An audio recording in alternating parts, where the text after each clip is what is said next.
Hello, नमस्कार दोस्तों। Star Navodaya classes आप सभी का हार्दिक स्वागत करता है। जैसा कि आपको विदित है कि हाल ही में डॉक्टर मनमोहन सिंह जी, जो हमारे पहले सिख प्रधानमंत्री थे, उनका निधन हो गया। ठीक है, तो ऐसी एक शख्सियत जिसका जो भारत की प्रधानमंत्री रही हो और 2 बार प्रधानमंत्री, जवाहरलाल नेहरू के बाद में दूसरे ऐसे प्रधानमंत्री हुए थे जिन्होंने दूसरी बार भी अपना कार्यकाल पूरा किया। ठीक है, 5 साल पूरे किए बिना किसी रुकावट के। अब तो खैर मोदी जी भी हो गए, उसमें तीसरा नाम जुड़ गया है। ठीक है, जिन्होंने दो कार्यकाल अपने पूर्णता कर लिए और तीसरी बार प्रधानमंत्री बने हुए हैं। ठीक है, तो ऐसे 2 बार प्रधानमंत्री बने थे और पहले सिख प्रधानमंत्री थे। और साथ ही साथ में आपको पता होगा कि ये बंटवारे के समय पाकिस्तान का हिस्सा थे और बंटवारे के समय भारत की तरफ आए और उस व्यक्ति को भारत के प्रधानमंत्री के पद को सुशोभित करने का मौका भारत के संविधान ने दिया। ये हमारे संविधान की खूबसूरती है कि हम किसी भी व्यक्ति पे जात, धर्म, नस्ल या इसके आधार पर भेदभाव नहीं करते हैं और सभी को समानता का मौका देते हैं। ऐसा नहीं है कि यहाँ पर राजा गण का राजा बनेगा या वो होगा। यहाँ पे प्योर लोकतंत्र है और ऐसे व्यक्ति को हमने पूरे अपने उसमें वो दिया था। अभी ये हमने आपको इतने बड़े पद तक वो गए, तो ये हमारे लिए टॉपिक इम्पोर्टेंट इसलिए है क्योंकि एक तो इतनी बड़ी शख्सियत का देहांत हो गया, दूसरा वो भारत के 2 बार प्रधानमंत्री रहे। पीवी नरसिम्हा राव की सरकार में वो भारत के वित्त मंत्री रहे। ठीक है, भारत के 15वें गवर्नर जनरल रहे थे। तो इतने सारे जब उन्होंने पद भारत में लिए हैं तो ऐसा व्यक्ति हमारी कंपटीशन के एग्जाम के लिए बहुत ही महत्वपूर्ण है।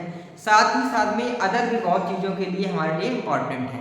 तो ऐसे व्यक्ति की जीवनी हमें अवश्य पढ़नी चाहिए और उससे हमें एक सीख लेनी चाहिए कि जिसको हम अपने जीवन में उतार सकते हैं। ठीक है, तो अगर हम ऐसे ही बात करते हैं तो आज इनकी जीवनी शुरुआत करते हैं। तो मनमोहन सिंह का जन्म भारत के ब्रिटिश प्रांत, ठीक है, कहां पे, भारत के पंजाब में 26 सितंबर 1932 को हुआ और 26 जनवरी 2024 को इनको देहांत हो गया।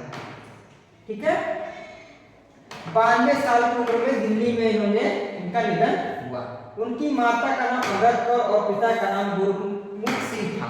ठीक है, माता का नाम क्या था, अमृत कौर, और पिता का नाम गुरमुख सिंह था। तो अब इसमें आपको बहुत ध्यान रखना, बस इनका ध्यान रखना कि इनका जन्म कहाँ पे हुआ, पंजाब में, और इनकी मृत्यु कहाँ पे हुई, तो दिल्ली में। ठीक है, फिर इनकी कुछ वो है, तो स्नातकोत्तर की पढ़ाई पूरी की पंजाब विश्वविद्यालय से, फिर कैम्ब्रिज विश्वविद्यालय गए और आपको पता है अर्थशास्त्र में भारत की जो अर्थव्यवस्था है, अर्थव्यवस्था जो भारत की थी, तो वो लगभग आप कह सकते हैं 25 से 30 साल की अर्थव्यवस्था मनमोहन सिंह के इर्द गिर्द घूमती रही, भारत की अर्थव्यवस्था। और 1991 में 1991 में एक ऐसा समय आया था कि जब भारत की परचेजिंग पावर, मतलब कि भारत कितनी चीज़ें खरीद सकता था, जो अपने पब्लिक को फ्री ऑफ कॉस्ट दे सकता था, वो सिर्फ 15 दिनों की रह गई थी। ठीक है, कितनी रह गई थी, 15 दिनों की रह गई थी। वहाँ पर नरसिम्हा राव सरकार थी और उन्होंने सरकार ने पूरा इनके ऊपर छोड़ दिया था। और वहाँ से जब ये 2014 में गए, ठीक है, तो इन्होंने अपनी इकोनॉमी को 5वें नंबर पे कर दिया। किस नंबर पे कर गए थे, 5वें नंबर पे।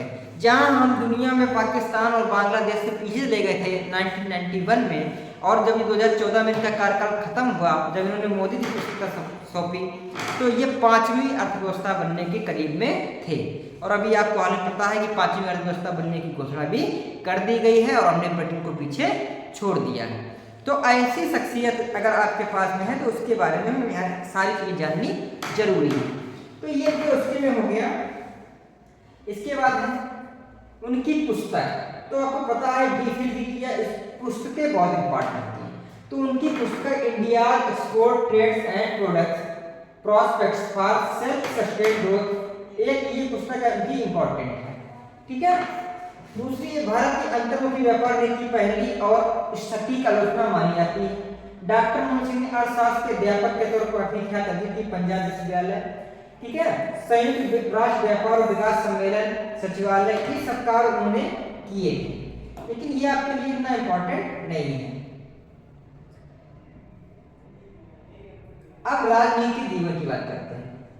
तो राजनीतिक जीवन में क्या हुआ, 1985 में राजीव गांधी के शासनकाल में मनमोहन सिंह को भारतीय योजना आयोग, जिसका आपको पता है कि अब भारतीय नीति आयोग हो गया, बात क्या हो गया, नीति आयोग क्या बना दिया, मोदी जी ने उसको नीति आयोग बना दिया था। और कब बना दिया था, 2015 में। कब बना दिया था, तो 2015 में, ठीक है। और पहले यही हुआ करता था योजना आयोग, ठीक है, योजना आयोग हुआ करता था। तो जब 1985 में, आपको पता है कि 84 के दंगे के बाद, ठीक है, 85 में राजीव गांधी की सरकार बनी, जब राजीव गांधी उसमें थे, जिन्होंने आपका दल बदल कानून और ऐसी चीजें की थी, तो उस समय योजना आयोग के अध्यक्ष के रूप में से उनको चुना गया, उपाध्यक्ष के रूप में, क्योंकि अध्यक्ष जो होता था योजना आयोग या नीति आयोग, अध्यक्ष तो हमेशा कौन होता है, प्रधानमंत्री। कौन होता है, प्रधानमंत्री अध्यक्ष होता है। जो वर्तमान प्रधानमंत्री होता है वो योजना आयोग का भी अध्यक्ष हुआ करता था, और वही व्यक्ति आजकल नीति आयोग का अध्यक्ष होता है। जैसे आपसे पूछा जाए कि नीति आयोग का अध्यक्ष कौन है, तो प्रधानमंत्री नरेंद्र मोदी। उपाध्यक्ष बनाया गया किसको, मनमोहन सिंह को। इस पद पर उन्होंने निरंतर 5 वर्ष कार्य किया, जबकि 1990 में ये प्रधानमंत्री के आर्थिक सलाहकार बनाए गए। जब पीवी नरसिम्हा राव प्रधानमंत्री बने तो मनमोहन सिंह को 1991 में अपने मंत्री में सम्मिलित करते हुए वित्त मंत्रालय का स्वायत्त प्रभार सौंप दिया, ठीक है। इस समय डॉक्टर मनमोहन सिंह ना तो लोकसभा के और ना ही राज्यसभा के सदस्य थे, ठीक है, ना वो लोकसभा के सदस्य थे, ना ही राज्यसभा के सदस्य थे, लेकिन उनको स्वतंत्र प्रभार की जिम्मेदारी दी गई। और क्यों दी गई, मैंने आपको बताया कि 1991 में ऐसी घटना हो गई कि जब हमारे पास परचेजिंग पावर खत्म हो रहा था, भारत का नाम दुनिया से खत्म होने की कगार पे था, उस समय पे सरकार को कुछ दिखाई नहीं पड़ा, तो उन्होंने सीधे कहा कि मनमोहन सिंह को हम वित्त मंत्रालय का स्वायत्त प्रभार सौंपते हैं, और मनमोहन सिंह यहाँ पे आकर अपनी बात को कैसे रखते हैं और हमें इस मुसीबत से कैसे बाहर निकालते हैं। और उन्होंने उस मुसीबत से भारत सरकार को बाहर निकाला, ठीक है।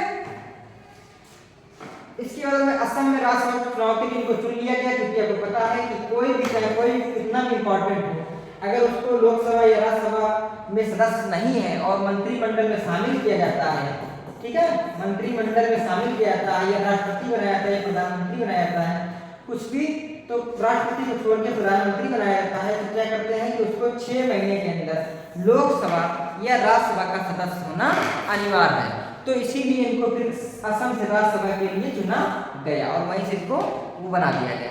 अब राज्यसभा चुनने का आपको पता है कि राज्यसभा बहुत सी चीज़ों में मनोनीत भी करता है, तो इनको चुना गया, इनको मनोनीत कर दिया गया। क्यों मनोनीत कर दिया, क्योंकि शिक्षा के क्षेत्र में इन्होंने बहुत अच्छा कार्य कर रखा था, ठीक है। आगे चलते हैं।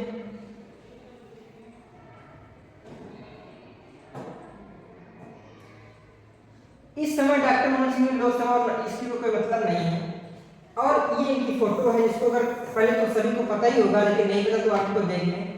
इन्हें उदारीकरण के उपचार के रूप में भी प्रस्तुत किया, और उदारीकरण, भारत में उदारीकरण के जनक भी इन्हीं को हम कह सकते हैं, ठीक है, उदारीकरण के जनक भी इन्हीं को कह सकते हैं। विश्व के बाजार के साथ जोड़ दिया, डॉक्टरों ने आयात और निर्यात को भी सरल बनाया, ठीक है।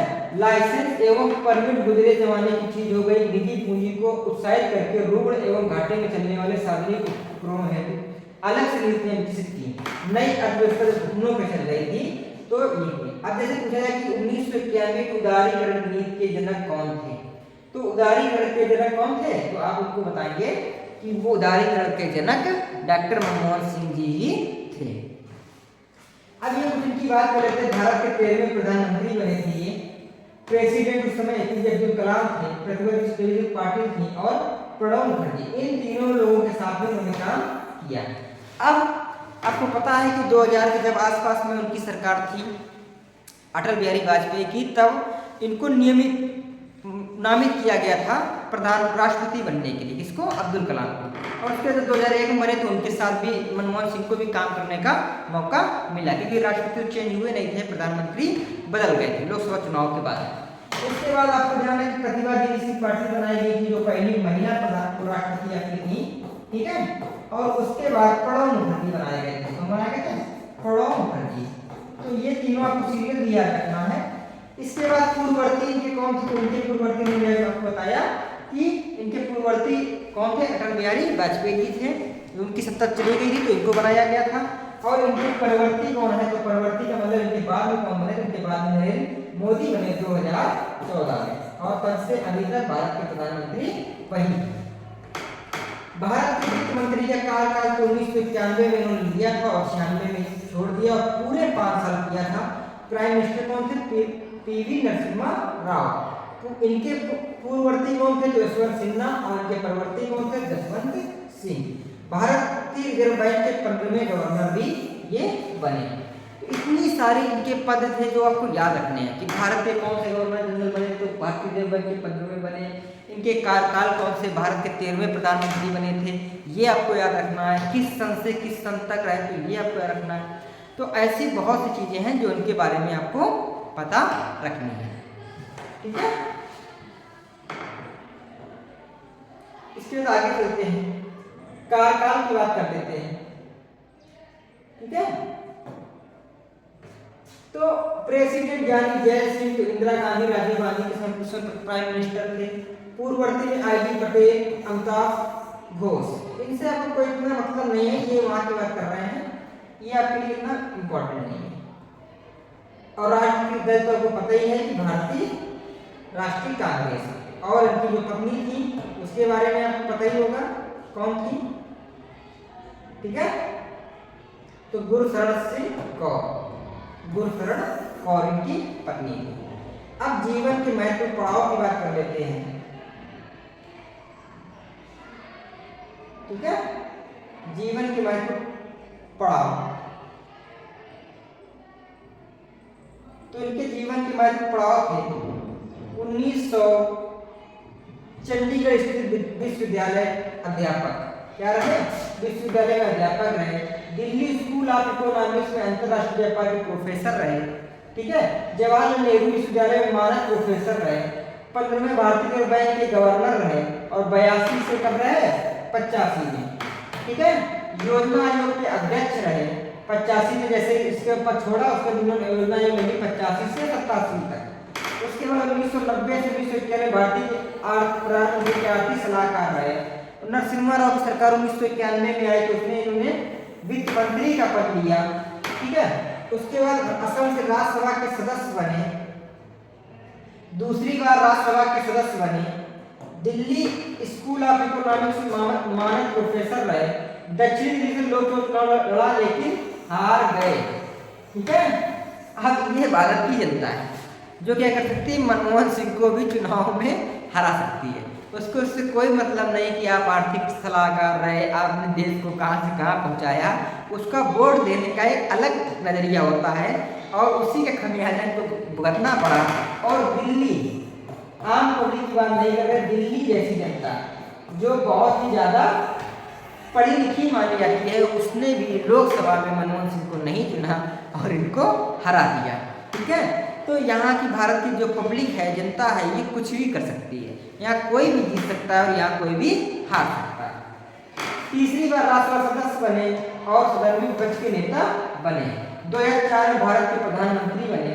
इसके लिए उन्होंने अंतर्राष्ट्रीय मुद्रा कोष और एशियाई विकास बैंक के लिए भी काफी महत्वपूर्ण काम किया, क्योंकि अब जब इकोनॉमिक क्षेत्र के लिए थे और सभी को दुनिया में पता था, तो अंतर्राष्ट्रीय IMF जो है उसने भी इनको बुलाया, जो एशियाई डेवलपमेंट बैंक है उसने भी इनको बुलाया, और सभी ने अपने मतलब जो चीज़ें थी जिससे उस कंपनी को या उस बैंक को या उस संस्थान को फायदा हो सकता है, उसमें मनमोहन सिंह ने विशेष योगदान दिया, ठीक है। इसके बाद बात करते हैं पुरस्कार एवं सम्मान, ठीक है। तो इनको पद्म विभूषण दिया गया, ठीक है। सार्वजनिक जीवन में सम्मान मिले। इसके सर्वश्रेष्ठ सांसद रहे 2002 में, ठीक है। इंडियन साइंस कांग्रेस का जवाहरलाल नेहरू पुरस्कार मिला। Asiamoney award for finance minister of the year मिला। Euromoney award for the finance minister of the year ये भी मिला इनको। कैम्ब्रिज विश्वविद्यालय का एडम स्मिथ पुरस्कार मिला, ये भी इकोनॉमिक क्षेत्र में मिलता है, ठीक है। तो इतने सारे इनको पुरस्कार मिले। विवाद और घोटाले, तो आपको पता है कि एक ऐसा विवाद 2G स्पेक्ट्रम घोटाला, ठीक है, 2G स्पेक्ट्रम घोटाला, और जिसके कारण आपको पता है कि इनकी सरकार चली गई और इसमें अन्ना हजारे जी ने महत्वपूर्ण भूमिका निभाई, ठीक है। लेकिन इन्होंने आज की तरह मीडिया को नहीं खरीदा और वो नहीं किया और अपनी सरकार को जाने दिया, जो सच था उसका साथ दिया। ऐसा नहीं किया कि मीडिया को हाईजैक कर लिया, मीडिया जी गुणगान गाती रहती तो कोई भी धरना नहीं चल पाता जैसे आजकल मीडिया कर रही है, ठीक है। लेकिन इन्होंने ऐसा कुछ भी नहीं किया। 2G स्पेक्ट्रम घोटाले भारत के नियंत्रक एवं महालेखा परीक्षक की रिपोर्ट के अनुसार 1,76,000 करोड़ रुपए का घपला हुआ। इस घोटाले में विपक्ष के भारी दबाव के चलते मनमोहन सरकार ने संचार मंत्री ए राजा को न केवल अपने पद से इस्तीफा देना पड़ा, अपितु उन्हें जेल भी जाना पड़ा। तो ये प्रधानमंत्री होता है। ऐसा नहीं है कि पहले आपको उसने घोटाला किया, बाद में आपकी पार्टी में शामिल हो गया तो बोल दिया नहीं नहीं नहीं सब अच्छा है, ठीक है। इन्होंने अपने ही मंत्री को जब सरकार का दबाव हुआ, विपक्ष का दबाव हुआ तो उसको जेल भेज दिया। आजकल में क्या होता है, विपक्ष का दबाव होता है तो बंद कर दिया जाता है, ठीक है, उनको बोलने नहीं दिया जाता, उनको बैठा दिया जाता है। ऐसा नहीं था और उन्होंने अपने ही मंत्री को जेल भेज दिया। इतना ही, भारतीय उच्चतम न्यायालय ने इस मामले में प्रधानमंत्री सिंह की चुप्पी पर भी सवाल उठाया। इसके अगले 2G स्पेक्ट्रम को लेकर संचार मंत्री राजा की नियुक्ति के लिए हुई पैरवी के संबंध में मीरा राडिया पत्रकारों, नेताओं, उद्योगपतियों से बातचीत के बाद डॉक्टर सिंह की सरकार भी कटघरे में आ गई, ठीक है। ऐसा नहीं किया कि उन्होंने मीडिया को या कोई चीज को दबाया। कोयला आवंटन घोटाला, और ये दूसरा घोटाला था। मनमोहन सिंह कार्यकाल गैस कोयला आवंटन के नाम पर करीब 26 लाख करोड़ रुपए की लूट हुई। इस महा घोटाले का राज है कोयले का कैप्टिव ब्लॉक, जिसमें निजी क्षेत्र को उनकी मर्जी के मुताबिक ब्लॉक आवंटित कर दिया गया। इस कैप्टिव ब्लॉक का निहित फायदा Hindalco, JP power, Jindal power, JP power और एस्सार जैसी कंपनियों ने जोरदार तरीके से उठाया। प्रधानमंत्री की दिमाग की उपज थी। तो ये प्रधानमंत्री ने किया था, उसका फायदा देश को हुआ। लेकिन आजकल क्या है कि आजकल सबको पता है कि प्रधानमंत्री बांट देते हैं प्राइवेट बोर्ड पे, लेकिन उसकी जिम्मेदारी भी वो नहीं लेते हैं और मीडिया भी उनकी बात को नहीं रखता। क्यों? क्योंकि मीडिया इतना डरा हुआ, मीडिया खरीदा हुआ है। लेकिन इनके समय में ऐसा नहीं था। मीडिया ने इनकी विपक्ष में सवाल पूछे और मनमोहन सिंह ने उसका 1 बाय 1 जवाब दिया। लेकिन आज का मीडिया ऐसा नहीं है जो सवाल नहीं पूछता, वो तो सिर्फ क्या पूछता है, हम काट के खाते हैं या चूस के खाते हैं, ठीक है। तो ऐसा नहीं था। तो ये एक ऐसी हस्ती थी जिनके बारे में आपको जानकारी होनी चाहिए थी। तो ये हम आपके लिए इम्पोर्टेंट तक आपके लिए लेकर आए थे प्रधानमंत्री से संबंधित, ठीक है। और प्रधानमंत्री की मृत्यु हो गई है, 92 साल की उम्र में हुई है, ये आपको ध्यान रखना है। तो ये सारी चीज़ें आपको करनी है, ठीक है। तो आप हमारे साथ बने रहें, अपनी तैयारी को नियमित तरीके से चलाते रहें। तो ये आपका एक करंट का महत्वपूर्ण टॉपिक था। अब आपकी नियमित रूप से क्लासें चलनी शुरू हो जाएंगी और जो मेन टारगेट होगा वो आपका NTPC पे होगा, ठीक है। तो आज के लिए इतना ही रखते हैं, धन्यवाद।